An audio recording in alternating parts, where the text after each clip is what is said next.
দুর্যোগ হলে শুধু সেই বোর্ডের পরীক্ষা স্থগিত হবে। ব্যাপকভাবে বন্যা হলে ওই বোর্ডের পরীক্ষাটা। আসসালামু আলাইকুম।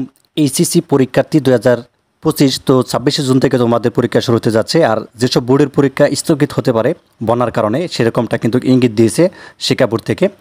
তো যা হোক, ইতিমধ্যে শুনলে তো এখানে যে বিষয়টি সেটি হচ্ছে যে করোনা, একই সাথে হচ্ছে যে তোমাদের যে ডেঙ্গু, এই কারণে পরীক্ষা পিছিয়ে না দিলেও কিন্তু তারা একটা সুখবর দিয়েছে। সেটা হচ্ছে যে যদি বন্যা হয় তাহলে কিন্তু পরীক্ষা স্থগিত হতে পারে। আচ্ছা, যেসব বোর্ডের হতে পারে সেটা তোমাদেরকে জানিয়ে দিব। আসলে কোন কোন বোর্ডের ঝুঁকিপূর্ণ বিশেষ করে তোমাদের স্থগিত হতে পারে সেটা জানিয়ে দিচ্ছি। আর আরেকটি অ্যানাউন্সমেন্ট, তো ইতিমধ্যে জানো যে আমরা অল সাবজেক্ট সাজেশন দিচ্ছি, মূল্য মাত্র হচ্ছে 150 টাকা। গত বছরের মতো এবছরও আলহামদুলিল্লাহ একেবারে শর্ট সাজেশন, কমন ইনশাল্লাহ পড়বেই। গত বছরও কমন পড়েছিল, মাত্র হচ্ছে প্রতি সাবজেক্টে 150 প্লাসের মতো এমসিকিউ পাবা, 20-25টির মতো সৃজনশীল পাবা।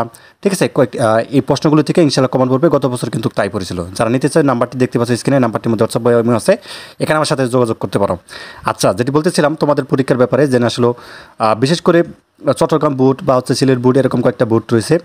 এগুলোর মধ্যে কিন্তু প্রচণ্ড বন্যা বা হচ্ছে বৃষ্টি প্রচণ্ড থাকে, এ কারণে দেখা যাচ্ছে বন্যার কারণে কিন্তু স্থগিত হতে পারে। ঠিক আছে, এটা অবশ্য যখন হবে তখন তোমাদেরকে জানিয়ে দিব। আর স্থগিত পরীক্ষাগুলো সবার শেষে নেওয়া হয়। ঠিক আছে, এটা হচ্ছে নিয়ম। তো তোমরা অনেকে জানো হয়তো বা, এই হচ্ছে নিয়ম। ঠিক আছে, আচ্ছা, এটা নিয়ে টেনশন নেই যে অনেকে বন্যার কারণে টেনশন করতেছ। তো এই হচ্ছে বিষয়। ধন্যবাদ সবাইকে, আল্লাহ হাফিজ।